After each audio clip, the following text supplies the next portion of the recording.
مجھے کسی نے بچا لیا۔ اس وقت سے میں فاطمہ کو ڈھونڈ رہا ہوں۔ یہ میری گھر والی کا نام ہے، اور پتہ چلا کہ اسے بھی کسی نے بچا لیا تھا ڈوبنے سے۔ وہ آس پاس کے کسی گاؤں میں ہے، لیکن اس پر جن آنے لگے ہیں۔ اس کو پیر اظہر علی کے آستانے پر بھی لے گئے تھے۔ وہ بڑے دھیان سے میری بات سن رہا تھا، جس سے اندازہ ہوتا تھا کہ میری بات نے اس پر اثر کیا ہے، یا میری اداکاری نے، جو کہ ایک حرما نصیب شوہر کے جذبات کی ترجمانی تھی۔ اس نے اقرار میں سر ہلایا۔ ادھر تو نہیں، لیکن الٹے ہاتھ ایک کوس پر جو گاؤں ہے، چک نمبر 27 TR، وہاں ساون خان ہے۔ اس نے لڑکی کو نکالا تھا۔ ساون خان؟ مجھے اس کا پتہ بتائیں، میں نے بےتابی سے کہا، جیسے وہ مکان اور گلی نمبر بتائے گا۔ یہی پتہ ہے، ادھر جا کے معلوم کر لینا۔ ساون خان موچی ہے۔ اس دن شہر سے لوٹ رہا تھا اور نہر کے کنارے پر دم لینے رکا تھا کہ اسے فاطمہ نظر آ گئی۔ رب کے کھیل نرالے ہیں، جسے چاہے وسیلہ بنائے۔ ساون خان کے دھی پتر کوئی نہیں، بندہ ہمت والا ہے۔ فاطمہ کو اٹھا کر گھر لے گیا۔ اس لڑکی پر جن آنے لگے تو یہاں لایا تھا 1 مہینے پہلے، پھر ادھر لے گیا درگاہ پر۔ میں نے مولوی صاحب کے دونوں ہاتھ تھام لیے۔ اللہ آپ کو صحت اور خوشی دے، آپ نے ڈوبتے کو بچا لیا، اتنی رات کو تکلیف دینے کی معافی۔ میں نے اسے چھوڑا اور سائیکل کی طرف دوڑا۔ اب میری بے قراری کئی گنا بڑھ گئی تھی۔ میں پورے یقین کے ساتھ کہہ سکتا تھا کہ اس رات کوئی دست غیب میری مدد اور رہنمائی کر رہا تھا۔ میرے فرار ہونے، سائیکل کے دستیاب ہونے، پانی چوروں سے ملاقات اور اب مولوی صاحب تک رسائی، سب اس کی مدد تھی۔ جو میں چند گھنٹے قبل سوچ بھی نہیں سکتا تھا، وہ حقیقت بن کے سامنے آ گیا تھا۔ نورین مجھے ملنے والی تھی۔ اب رات کے 3 بجنے والے تھے۔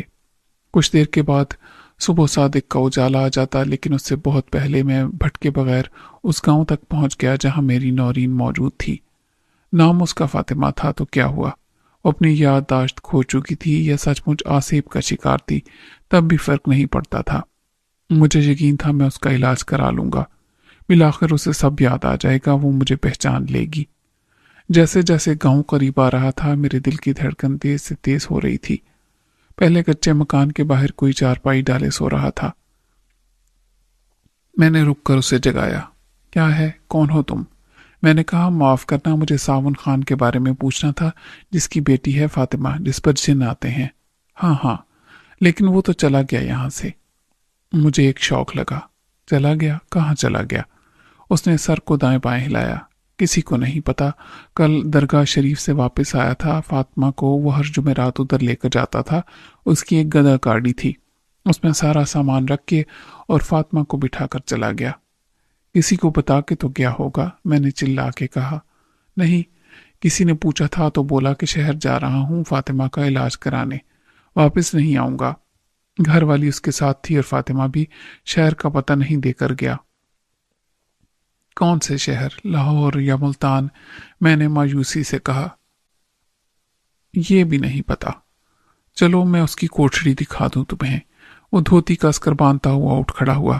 اجنبی ہو یہاں؟ 5 منٹ میں اس کوٹھڑی میں تھا جس میں صبح فاطمہ تھی۔ خستہ حال دروازے میں کوئی تالا نہیں تھا۔ میں نے دروازے کو دھکیلا اور اندر داخل ہو گیا۔ اندر شکستہ حال دیواروں کی ویرانی نے میرا استقبال کیا۔